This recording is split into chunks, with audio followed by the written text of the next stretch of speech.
আজকে আমরা আলোচনা করব রাজ্যে আবারও জেলা আদালতের অধীন গ্রুপ ডি পদে কর্মী নিয়োগের বিজ্ঞপ্তি প্রকাশিত হয়েছে। রাজ্যের কোন কোন জেলায় নিয়োগ করানো হচ্ছে এবং কোন পদে নিয়োগ করানো হচ্ছে, যোগ্যতা কি থাকতে হবে, বিস্তারিত বিষয়গুলো আলোচনা করব। এই জন্য অবশ্যই ভিডিওটি শেষ পর্যন্ত দেখবেন। আমাদের চ্যানেলে নতুন হয়ে থাকলে চ্যানেলটিকে অবশ্যই সাবস্ক্রাইব করে আমাদের সঙ্গে থাকবেন, পরবর্তীতে চাকরি সংক্রান্ত লেটেস্ট আপডেটগুলো সবার আগে পাওয়ার জন্য। চলুন এবার আমরা নিয়োগের বিস্তারিত বিষয়গুলো নিয়োগ নোটিশ থেকে দেখে নিব। এমপ্লয়মেন্ট নোটিশ নাম্বার এখানে রয়েছে এবং নোটিশটি প্রকাশিত হয়েছে এপ্রিল মাসের 2 তারিখে।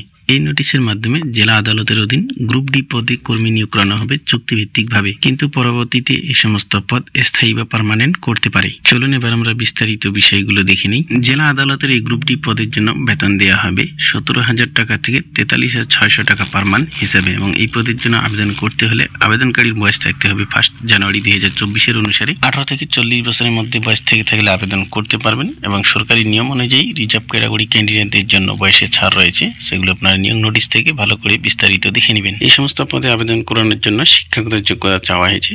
কোনো স্বীকৃত স্কুল থেকে 8 পাস যোগ্যতা থেকে থাকলে আপনারা আবেদন করতে পারবেন। মোড অফ এক্সামিনেশন সহ নিয়োগ সংক্রান্ত অন্যান্য বিষয়গুলো অবশ্যই আপনারা নিয়োগ নোটিশ ডাউনলোড করে ভালো করে দেখে নেবেন। নিয়োগ নোটিশের লিঙ্ক ডেসক্রিপশনে দেওয়া রয়েছে, সেখান থেকে নোটিফিকেশন ডাউনলোড করে ভালো করে দেখে বুঝে তারপরে এই সমস্ত পদের জন্য আবেদন করবেন। জেলা আদালতের গ্রুপ ডি পদের জন্য আবেদন করতে হলে অ্যাপ্লিকেশন ফি চাওয়া হয়েছে। জেনারেল, আদার্স এবং এসসি ক্যান্ডিডেটদের ক্ষেত্রে 300 টাকা অ্যাপ্লিকেশন ফি জমা করতে হবে, এবং শিডিউল কাস্ট ক্যান্ডিডেটদের ক্ষেত্রে শুধুমাত্র 100 টাকা অ্যাপ্লিকেশন ফি জমা করতে হবে।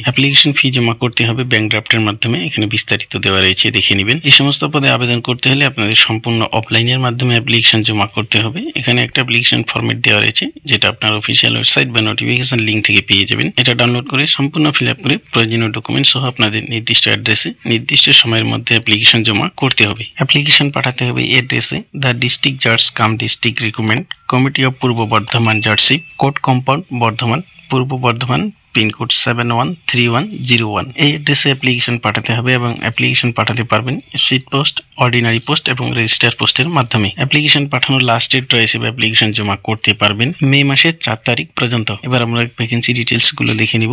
Name of the post night guard, এই পদে নিয়োগ করানো হবে, এবং শূন্যপদ 9টি রয়েছে। শূন্যপদগুলো ক্যাটাগরি ওয়াইজ দেওয়া রয়েছে, দেখে নেবেন কোন ক্যাটাগরিতে কটি করে শূন্যপদ রয়েছে। দ্বিতীয় নম্বরে রয়েছে ডে গার্ড, এখানে শূন্যপদ 1টি রয়েছে। 3 নম্বরে রয়েছে গার্ডেনার, এখানেও শূন্যপদ 1টি রয়েছে। এই 3টি পদের ক্ষেত্রে শুধুমাত্র মেল ক্যান্ডিডেটই আবেদন করতে পারবেন। নোটিশটি প্রকাশিত হয়েছে অফিস অব দ্য ডিস্ট্রিক্ট জাজ অফ পূর্ব বর্ধমান। পূর্ব বর্ধমান জেলা আদালতের অধীন গ্রুপ ডি পদে কর্মী নিয়োগ করানো হবে। এই ছিল আজকের ছোট্ট আপডেট। ভিডিওটি ভালো লাগলে লাইক করবেন, আমাদের চ্যানেলে নতুন হয়ে থাকলে চ্যানেলটিকে অবশ্যই সাবস্ক্রাইব করে আমাদের সঙ্গে থাকবেন, পরবর্তীতে চাকরি সংক্রান্ত লেটেস্ট আপডেটগুলো সবার আগে পাওয়ার জন্য।